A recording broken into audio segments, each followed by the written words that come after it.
ಫ್ಯಾಕ್ಟ್ಸ್ಗೆ ತಮಗೆಲ್ಲರಿಗೂ ಸ್ವಾಗತ. ಶುಕ್ರವಾರದ ಫ್ಯಾಕ್ಟ್ಸ್ನ ಇವತ್ತು ಮಾತಾಡ್ತಾ ಇದ್ದೀವಿ. ವೀಕೆಂಡಲ್ಲಿ ಹೆಂಗಿದ್ರು ಏನಾದರೂ ಒಂದು ಆ್ಯಕ್ಟಿವಿಟಿ ಆಗುತ್ತಲ್ಲ ಏನು ಅಂತ ನೋಡಿಕೊಂಡು ಬರೋಣ ಅಂತ ಹೇಳಿದ್ದೆ. ಶುಕ್ರವಾರ ವೀಡಿಯೋ ಮಾಡೋಕ್ಕಾಗಿರಲಿಲ್ಲ. ಸೊ ಏನು ಬಂದಿದೆ ಅಂದರೆ ಸೀಸ್ ಫೈರ್ದು ಆ ಬ್ಲಾಕೇಡ್ ಅನ್ನೋದು ಮುಂದುವರೆದಿದೆ. ಮಾತುಕತೆ ಮಾಡೋದಿಲ್ಲ ಅಂತ ಟ್ರಂಪ್ ಅವರು ಕೂಡ ಹೇಳಿದ್ದಾರೆ. ಇಸ್ಲಾಮಾಬಾದಕ್ಕೆ ಹೋಗಿಲ್ಲ ಅಂತ.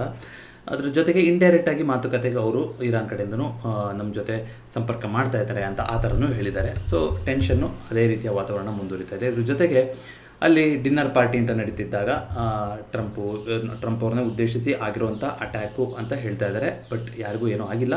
ಅಷ್ಟರೊಳಗಡೆ ಅಲ್ಲಿಯ ಅವ್ರನ್ನ ಹಿಡಿದಿದ್ದಾರೆ. ಯಾರು ಅವರು ಗನ್ ಫೈರ್ ಮಾಡಿದ್ರಲ್ಲ, ಇದು ಸೆಕೆಂಡ್ ಇನ್ಸಿಡೆಂಟು ನೋಡಿ. ಎಲೆಕ್ಷನ್ಗಿಂತ ಮುಂಚೆ ಒಂದು ಸಲ ಆಗಿತ್ತು, ಅದು ಅವರ ಮೇಲೇ ಅಟ್ಯಾಕ್ ಆಗಿತ್ತು. ಕೂದಲೆಳೆಯಲ್ಲಿ ಅವರು ಪಾಸ್ ಆಗಿದ್ದರು. ಇದರಲ್ಲಿ ತುಂಬ ಹಿಂದೆಯೇ ಒಂದು ಚೆಕ್ ಪಾಯಿಂಟ್ ಅಂತ ಇರುತ್ತಲ್ಲ, ಅದನ್ನು ದಾಟಿ ಯಾರೋ ಒಬ್ಬ ಬಂದು ಅಂತ ಗೊತ್ತಾದಾಗ ಅವ್ರನ್ನ ಹಿಡಿಯೋಕೆ ಹೋಗಿದ್ರೆ ಅಷ್ಟೊತ್ತಿಗೆ ಒಂದೆರಡು ಗನ್ ಶಾಟ್ಗಳು ಆಗಿದೆ. ಅದ್ರದ್ದು ಇನ್ವೆಸ್ಟಿಗೇಷನ್ ನಡೀತಾ ಇದೆ ಅಂತ ಈ ಥರ ಎಲ್ಲ ಬಂದಿತ್ತು. ಸೊ ವೀಕೆಂಡಲ್ಲಿ ಅದೊಂದು ಆಗಿದೆ. ಅದೇನೋ ಸ್ಟೇಜ್ಡು ಅಂತ ಕೆಲವರು ಹೇಳ್ತಾ ಇದ್ದಾರೆ, ಇವರೇ ಮಾಡಿಸಿರೋದು ಆ ಥರ ಅಂತ. ಕೆಲವರು ಆ ಥರ ಇಲ್ಲ, ಏನಾಗಿದೆ ಅಂತ CCTV ಫುಟೇಜಲ್ಲೂ ನೋಡ್ತಾ ಇದ್ದಾರೆ. ಅದೇನಾಗುತ್ತೆ ಅದು ಹೊರಗಡೆ ಬರಲಿ, ನೋಡೋಣಂತೆ. ಶುಕ್ರವಾರ ಮಾರ್ಕೆಟ್ ಏನು ಮಾಡಿತ್ತು ಅಂತ ನೋಡೋದಾದರೆ ರೆಡ್ಡಲ್ಲೇ ಕ್ಲೋಸಿಂಗ್ ಆಗಿತ್ತು. 24,000ನ ಸಕ್ಸಸ್ಫುಲಿ ನಾವು ಕ್ಲೋಸ್ ಮಾಡ್ಕೊಂಡು 23,900 ಕೂಡ ಬ್ರೇಕ್ ಮಾಡಿ ನಾವು ಕ್ಲೋಸ್ ಆಗಿದ್ವಿ.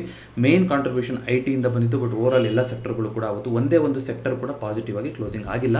ಶುಕ್ರವಾರ ಒನ್ ಆಫ್ ದ ವೀಕೆಸ್ಟ್ ಕ್ಲೋಸಿಂಗ್ನ ಕೊಟ್ಟಿದೆ ಇಂಡಿಯನ್ ಮಾರ್ಕೆಟು. HCL ಟೆಕ್ಕು ಅವ್ರದ್ದು ರಿಸಲ್ಟ್ಸ್ ಬಂದಾಗಿಂದ ಅವ್ರದ್ದು ಪ್ರೆಷರ್ ಕಂಟಿನ್ಯೂ ಆಗ್ತಾನೆ ಇದೆ. ತಿರ್ಗಾ 5% ಡೌನ್ ಆಗಿ HCL ಟೆಕ್ಕು 5.82% ಕರೆಕ್ಷನ್ ಬಂದಿತ್ತು. TCSಲ್ಲಿ ಆಲ್ಮೋಸ್ಟ್ 5% ಕರೆಕ್ಷನ್ 2,400ಕ್ಕೆ ಬಂದಿದೆ. ಇನ್ಫೋಸಿಸಲ್ಲಿ 6.93% ಕರೆಕ್ಷನ್ ಬಂದಿದೆ. ಅದೇ ರೀತಿಗೆ ಟೆಕ್ ಮಹೀಂದ್ರದಲ್ಲಿ 4.43. IT ಸ್ಟಾಕು ಫುಲ್ಲು ಎಲ್ಲದೂ ಕೂಡ ರೆಡ್ಡಲ್ಲಿ ಓಡ್ತಾ ಇತ್ತು. ಯಾಕೆಂತಂದರೆ ಅವ್ರು ಬರ್ತಾರಂಥ ಗೈಡೆನ್ಸ್ಗಳು ಪ್ರತಿಯೊಂದು ಕಂಪ್ನಿಗಳು ಕೂಡ ಒಂದು ಆತಂಕಕಾರಿ ಸಿಚುವೇಷನ್ನ ಹೇಳ್ತಾ ಇದ್ದಾವೆ. ಮುಂದೆ ಅಂತ ಒಳ್ಳೆ ಬಿಸ್ನೆಸ್ ಆಗ್ತಾ ಇಲ್ಲ ಅಂತ. ಈ ರೀತಿಯಾಗಿ ಒಂದು IT-ನಲ್ಲಿ ಆ ಒಂದು ಏನೋ ಒಂದು ಫಿಯರ್ ಇತ್ತು, ಅದು ವಾಪಸ್ ಕಂಟಿನ್ಯೂ ಆಗೋ ಥರ ಕಾಣಿಸ್ತಾ ಇದೆ. ಸನ್ಫಾರ್ಮದಲ್ಲಿ ಒಂದು ದೊಡ್ಡ ಡೀಲ್ ಅನೌನ್ಸ್ ಆಗೋದಿದೆ. ಅದರ ಮಧ್ಯದಲ್ಲಿ 3.55% ಕರೆಕ್ಷನ್ ಬಂದಿದೆ. SBI ಲೈಫಲ್ಲೂ ಕೂಡ ಕರೆಕ್ಷನ್ ಬಂದಿತ್ತು. ಐ ಥಿಂಕ್ ಓವರಾಲ್ ನೋಡೋದಾದ್ರೆ ಟಾಪ್ ಗೇನರ್ ಅಂದರೆ ಅದು ಕೋಲ್ ಇಂಡಿಯಾ ಅಂತ ಕಾಣಿಸುತ್ತೆ. 1.19% ಅಪ್ಮೌಂಟ್ ಬಂದಿತ್ತು. ಟ್ರೆಂಟಲ್ಲಿ 1% ಅಪ್ಮೌಂಟ್ ಬಂದಿತ್ತು. ಅದೇ ರೀತಿಯಾಗಿ ನಿಫ್ಟಿ ನೆಕ್ಸ್ಟ್ 50 ಅಂತ ನೋಡೋದಾದ್ರೆ ಅದಾನಿ ಗ್ರೂಪ್ ಆಫ್ ಸ್ಟಾಕ್ಸು ಶುಕ್ರವಾರನೂ ಕೂಡ ಪಾಸಿಟಿವ್ ಆಗಿ ಕ್ಲೋಸಿಂಗ್ ಆಗಿತ್ತು. ಅದಾನಿ ಎನರ್ಜಿ ಸೊಲ್ಯೂಷನ್ಸು 3.72% ಅಪ್ಮೌಂಟ್ ಬಂದಿರೋದ್ರ ಮೂಲಕ ಅದು ಶುಕ್ರವಾರದ ಟಾಪ್ ಗೇನರ್ ಆಗಿತ್ತು. LTI ಮೈಂಟ್ರಿ ಹೇಗೆ IT ಕಂಪನಿ, ಅದರಲ್ಲಿ 5.5% ಕರೆಕ್ಷನ್ ಆಗಿತ್ತು. ಸೋಲಾರ್ ಇಂಡಸ್ಟ್ರೀಸ್ನಲ್ಲಿ 4.39%, ಗಾಡ್ರೇಜ್ ಪ್ರಾಪರ್ಟೀಸಲ್ಲಿ 4.69%, ಆ್ಯಬ್ ಇಂಡಿಯಾದಲ್ಲೂ 3.26%, ಹ್ಯುಂಡೈಯಲ್ಲಿ 3%. ಸೊ ಮಿಡ್ ಕ್ಯಾಪಲ್ಲೂ ಕೂಡ ಒಂದು ಕರೆಕ್ಷನ್ ನೋಡಲಿಕ್ಕೆ ಸಿಕ್ತು ನಮಗೆ ಯಾವತ್ತು ಶುಕ್ರವಾರ. ಬ್ರೆಂಟ್ ನೋಡೋದಾದರೆ ಅದು ಈಗಲೂ ಕೂಡ 105-106 ಲೆವೆಲಲ್ಲೇ ಇದೆ. ಗೋಲ್ಡು ಸಿಲ್ವರು ರೆಡ್ ಇದ್ದಿದ್ದು ಕೊನೆ ಟೈಮಲ್ಲಿ ಒಂದಿಷ್ಟು ಪಾಸಿಟಿವ್ ಆಗಿ ಅಟೆಂಪ್ಟ್ ಆಗೋಕ್ಕೆ ಟರ್ನ್ ಆಗಕ್ಕೆ ಹೋಯಿತು. ಗಿಫ್ಟ್ ನಿಫ್ಟಿನೂ ಕೂಡ ಮಾರ್ಕೆಟ್ ಕ್ಲೋಸ್ ಆಗೋ ಟೈಮಲ್ಲಿ ಶುಕ್ರವಾರದಲ್ಲಿ ಸ್ವಲ್ಪ ಪಾಸಿಟಿವಿಟಿನ ತೋರಿಸಿತ್ತು. 24,000 ಹತ್ತಿರ ಹೋಗಿತ್ತು. ಬಟ್ ಶುಕ್ರವಾರದ ದಿನ 23,900ಕ್ಕಿಂತ ಕೆಳಗಡೆ ಅಂದರೆ 23,897ರಲ್ಲಿ ನಿಫ್ಟಿ ಕ್ಲೋಸಿಂಗ್ ಆಗಿದೆ. ಬ್ಯಾಂಕ್ ನಿಫ್ಟಿ ಕೂಡ ತುಂಬ ಫ್ಲಾಟ್ ಆಗಿತ್ತು. ಅವತ್ತು 56,089ರಲ್ಲಿ ಕ್ಲೋಸಿಂಗ್ ಆಗಿದೆ. ಅದೇ ರೀತಿಗೆ ಸೆನ್ಸೆಕ್ಸು 999.79 ಪಾಯಿಂಟ್ಗಳ ಕರೆಕ್ಷನ್ ಬಂದಿರೋದ್ರ ಮೂಲಕ ಅದು 1.29% ಕರೆಕ್ಷನ್ ಬಂದಿತ್ತು. ಮಿಡ್ ಕ್ಯಾಪಲ್ಲೂ ಕೂಡ ನೋಡಿ ಕರೆಕ್ಷನ್ ಬಂದಿದೆ. ಯೂಶಲಿ ಏನಾಗ್ತಾ ಇತ್ತು, ಮಿಡ್ ಕ್ಯಾಪ್ಗಳು ಮಾರ್ಕೆಟಿಗೆ ಸಪೋರ್ಟ್ ಮಾಡ್ತಾ ಇತ್ತು. ಯಾವಾಗ ಮಿಡ್ ಕ್ಯಾಪ್ ಬಿದ್ದು ಹೋಯಿತು ಶುಕ್ರವಾರ ದಿವಸ ನಿಫ್ಟಿ ಕೂಡ 24,000ಕ್ಕಿಂತ ಕೆಳಗಡೆ ಜೋರಾಗಿ ಒಂದು 300 ಪಾಯಿಂಟ್ಸ್ ಕರೆಕ್ಷನ್ನ ನೋಡಬೇಕಾಯಿತು. ಇಂಡಿಯಾ ವಿಕ್ಸು 6% ಜಾಸ್ತಿಯಾಗಿ 19.71ಗೆ ಹೊರಟೋಗಿದೆ. ಈಗ ಇವ್ರದ್ದು ಇಸ್ರೇಲು ಮತ್ತು ಲೆಬನಾನ್ದು ಮುಂದುವರಿತಾ ಇದೆ ಅಂತ ಹೇಳ್ತಾ ಇದ್ದಾರೆ ಸೀಸ್ ಫೈರು. ಆದರೆ ಇರಾನ್ದು ಏನು ಕತೆ, ಹಾರ್ಮೋಸ್ದು ಏನು ಕತೆ ಇವಾಗ ಅಲ್ಲಿ ಅನ್ನೋದು ಇನ್ನೂ ಕೂಡ ಕ್ಲಾರಿಟಿ ಬಂದಿಲ್ಲ. ಸೊ ಕ್ರೂಡು ಇದೆಲ್ಲದರ ಮಧ್ಯದಲ್ಲಿ $106 ನಡೀತಾ ಇದೆ. ಅದೇ ರೀತಿಯಾಗಿ ಗೋಲ್ಡು 4,700ನ ದಾಟ್ತು. ಸಿಲ್ವರು 75ರಲ್ಲಿ ಆಸ್ಪಾಸಲ್ಲಿ ನಿಂತಿದೆ. ನ್ಯಾಚುರಲ್ ಗ್ಯಾಸಲ್ಲಿ 2.33% ಕರೆಕ್ಷನ್ನು. ಬಿಟ್ಕಾಯಿನು ಇವಾಗಲೂ ಕೂಡ ಟ್ರೇಡ್ ಆಗ್ತಾ ಇರುತ್ತೆ. ನೀವು ನೋಡೋದಾದರೆ 78,000ದಲ್ಲಿ ನಡೀತಾ ಇದೆ. ಅಂದರೆ ಫ್ಲಾಟ್ ಆಗಿ ನಡೀತಾ ಇದೆ ಬಿಟ್ಕಾಯಿನು. ನೋಡೋಣ ಮಾರ್ಕೆಟು ಸೋಮವಾರ ಏನು ಓಪನ್ ಮಾಡುತ್ತೆ, ಏನು ಕತೆ ಆಗುತ್ತೆ ಅಂತ. ಅದೇ ರೀತಿಯಾಗಿ ರುಪಿ ಈಗ 95 ರೂಪಾಯಿನ ಮುಟ್ಟುವಂಥ ಸಮಯ ಬಂದುಬಿಟ್ಟಿದೆ. 94 ರೂಪಾಯಿ 22 ಪೈಸೆ ಬಂದಿದೆ. ನೋಡಿ ಬಿಟ್ಕಾಯಿನ್ ಚಾರ್ಟ್ ಅಂದಾಗ ನೆನಪಾಯಿತು. ನೋಡಿ ಬಿಟ್ಕಾಯಿನು ಏನಾಗುತ್ತೆ ಅಂತಂದರೆ, ಯಾಕೆ ಬಿಟ್ಕಾಯಿನ್ ನೋಡ್ತೀವಿ ಅನ್ನೋದಕ್ಕೆ ನಾನು ಬಿಟ್ಕಾಯಿನ್ ಏನಿದ್ರ ಮರ್ಮ ಅಂತ ಒಂದು ಡೆಡಿಕೇಟೆಡ್ ವಿಡಿಯೋ ಮಾಡಿದ್ದೆ.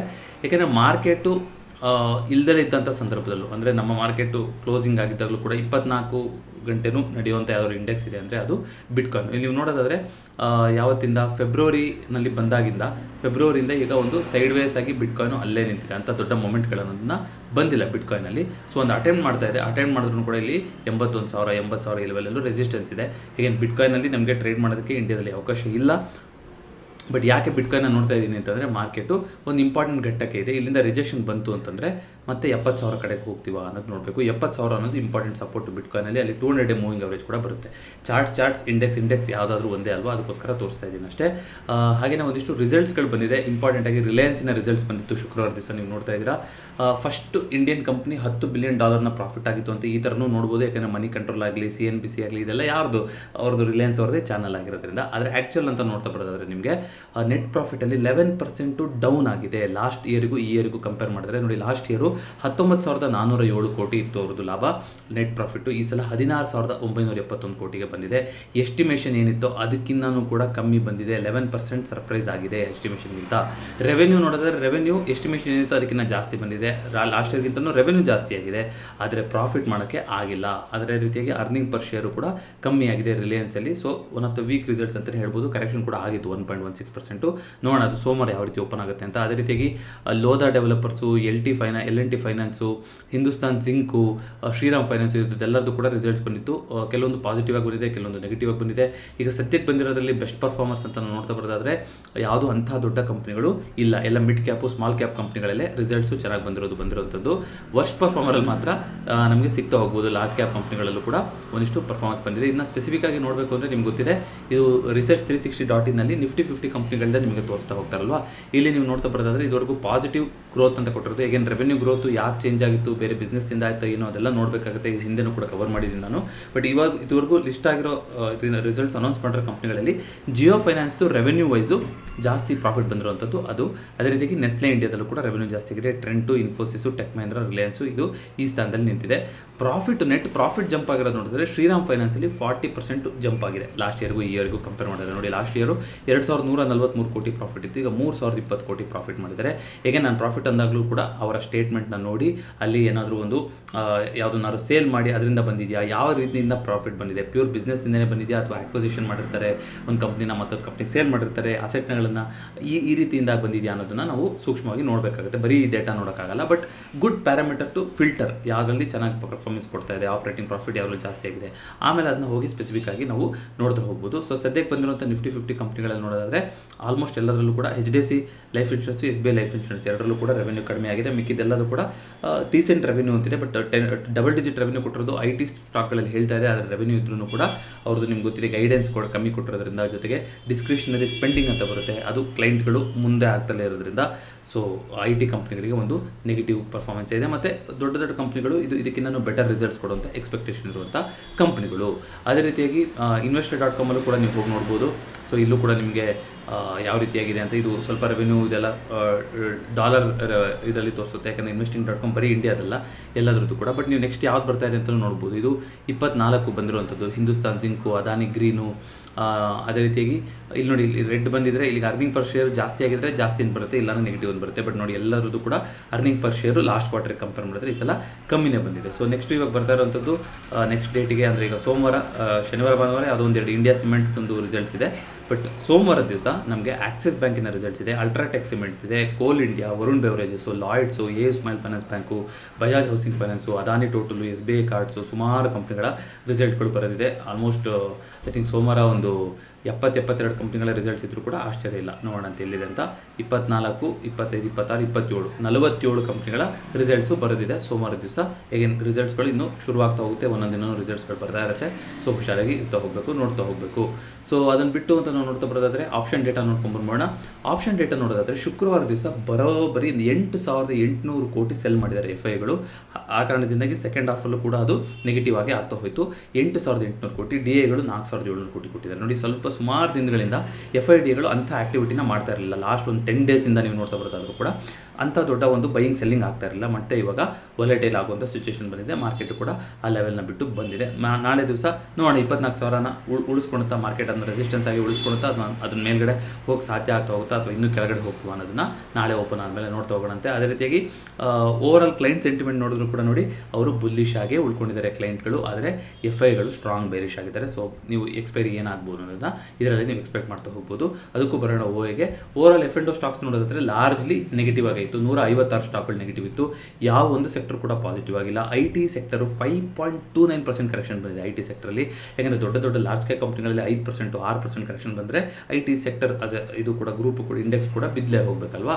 ಅದೇ ರೀತಿಗೆ PSU ಬ್ಯಾಂಕಲ್ಲಿ 0.15% ಕರೆಕ್ಷನ್ ಬಂದಾಗ ಅದೇ ಲೀಸ್ಟ್ ಕರೆಕ್ಷನ್ ಆಗಿರುವಂಥ ಸೆಕ್ಟರ್ ಅಂತ ಹೇಳ್ತಾ ಹೋಗ್ಬೋದು. ಅದೇ ರೀತಿಯಾಗಿ ನಿಫ್ಟಿದು ನೋಡೋದ ಬರೋದಾದರೆ ನೋಡಿ, ಒಂದು ಇಂಟ್ರೆಸ್ಟಿಂಗ್ ಬೆಳವಣಿಗೆ ಏನಾಗಿದೆ ಅಂದರೆ ಲಾಸ್ಟ್ 3 ಅವರ್ಸಲ್ಲಿ 24,000 ರೆಸಿಸ್ಟೆನ್ಸು ಆಲ್ಮೋಸ್ಟ್ 1.51 1.6 CR 1.6 ಕ್ರೋರಷ್ಟು ಓಪನ್ ಇಂಟ್ರೆಸ್ಟ್ ಜಾಸ್ತಿ ಆಗಿದ್ದನ್ನು ವೀಕೆಂಡಲ್ಲಿ ಯಾರು ಉಳಿಸ್ಕೊಂಡು ಹೋಗ್ತಾ ಇಲ್ಲ. ಯಾಕಂದರೆ ಎಲ್ಲರಿಗೂ ಗೊತ್ತು ವೀಕೆಂಡ್ಗಳಲ್ಲಿ ಡ್ರಾಮಾಗಳನ್ನು ನೋಡಿದ್ದಾರೆ. ಹಾಗಾಗಿ ನೋಡಿ ಎಷ್ಟು ದೊಡ್ಡ ರೆಸಿಸ್ಟೆನ್ಸ್ ಬಿಲ್ಡಪ್ ಆಗಿದ್ರು ಕೂಡ ದಿನದ ಇಂಟ್ರೆಸ್ಟಿಗೆ ಒಳ್ಳೆ ಕರಗಿರುತ್ತೆ. ಒಂದು ಸ್ವಲ್ಪ ಮಾರ್ಕೆಟಲ್ಲೂ ಕರೆಕ್ಷನ್ ಆಗಿತ್ತು, ಸೊ ಎಕ್ಸಿಟ್ ಮಾಡ್ಕೊಂಡಿದ್ದಾರೆ. ಅಂಥ ದೊಡ್ಡ ಮಟ್ಟಿನಲ್ಲಿ ಉಳಿಸ್ಕೊಳಕ್ಕೆ ಹೋಗಿಲ್ಲ. ಸ್ಟಿಲ್ 24,000 ರೆಸಿಸ್ಟೆನ್ಸ್ ಇದೆ. ಅದೇ ರೀತಿಯಾಗಿ 23,000 ದೊಡ್ಡ ಸಪೋರ್ಟ್ ಇದೆ. 23,500 ಇಲ್ಲಲ್ಲ. ಸೊ 24,000 24,000 ಆಸ್ಪಾಸಲ್ಲಿ ಸಪೋರ್ಟ್ ಕೂಡ ಬಿಲ್ಡಪ್ ಆಗೋಕ್ಕೆ ಟ್ರೈ ಮಾಡ್ತಾ ಇದೆ. ಆದರೆ 24,500 ಸ್ಟ್ರಾಂಗ್ ರೆಸಿಸ್ಟೆನ್ಸ್, 24,200 ರೆಸಿಸ್ಟೆನ್ಸ್, ಇಲ್ಲಿ ಜಾಸ್ತಿ ರೆಸಿಸ್ಟೆನ್ಸ್ಗಳು ಕಾಣಿಸ್ತಾ ಇದೆ. ನೋಡೋಣಂತೆ. ಒಟ್ಟಿನಲ್ಲಿ ಕೊನೆ ಅವರಲ್ಲಿ ನೋಡಿ, ಈ ಕಡೆನೂ ಪೊಸಿಷನ್ ಎಕ್ಸಿಟ್ ಮಾಡಿದ್ದಾರೆ, ಈ ಕಡೆನೂ ಎಕ್ಸಿಟ್ ಮಾಡಿದ್ದಾರೆ. ಯಾರು ಜಾಸ್ತಿ ಕ್ಯಾರಿ ಮಾಡೋ ಥರದ್ದು ಕಾಣಿಸ್ತಾ ಇಲ್ಲ. ನಾಳೆ ಮಾರ್ಕೆಟು ಗ್ಯಾಪ್ ಓಪನ್ ಆಗುತ್ತಾ, ಗ್ಯಾಪ್ ಡೌನ್ ಆಗುತ್ತಾ ನೋಡೋಣಂತೆ.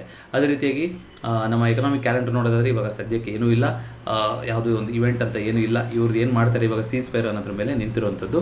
ಸೊ ಅದನ್ನು ಬಿಟ್ಟು ಅಂತ ನೋಡ್ತಾ ಬರೋದಾದರೆ ಒಂದಿಷ್ಟು ಇದನ್ನು ನೋಡ್ಕೊಂಬಂದ್ಬೋಣ. ಇಂಟ್ರಾಡೇ ಬೂಸ್ಟರ್ಸ್ ಏನಾಗಿತ್ತು ಅವತ್ತು ಅಂತ ನೋಡ್ಕೊಂಬರೋಣ. ನಿಮಿಷ. ಇಂಡೆಕ್ಸ್ ಕಾಂಟ್ರಿಬ್ಯೂಟರ್ಗಿಂತ ಇಂಟ್ರಾಡೇ ಬೂಸ್ಟರ್ಸು ಚೆನ್ನಾಗಿರುತ್ತೆ. ಯಾವ್ಯಾವ ಸ್ಟಾಕ್ಗಳು ಪರ್ಫಾರ್ಮ್ ಮಾಡಿತ್ತು ಏನು ಅಂತ ನೋಡೋಣಂತೆ. ಅದಾನಿ ಎನರ್ಜಿ ಸೊಲ್ಯೂಷನ್ಸ್ ಓವರಾಲ್ ನೋಡ್ತಾ ಬರೋದಾದರೆ ಅದೇ ಅವತ್ತಿನ top gainer. Persistent systems mid cap IT company 6.22% correction ಬಂದಿದೆ ಅವತ್ತು.